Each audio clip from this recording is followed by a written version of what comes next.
How to turn off sleep mode on Instagram.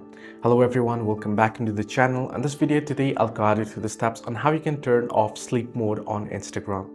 Well, the process itself is pretty simple and pretty easy, so let me guide it through. In order to disable or turn off your sleep mode on Instagram, you want to simply open up Insta app. Then head over to your profile by tapping on the profile icon that you'll find at the bottom right corner of your screen.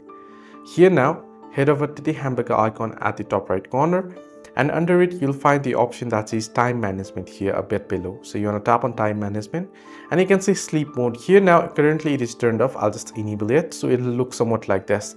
So you want to tap on sleep mode here and then simply toggle that button off and your sleep mode will be toggled off.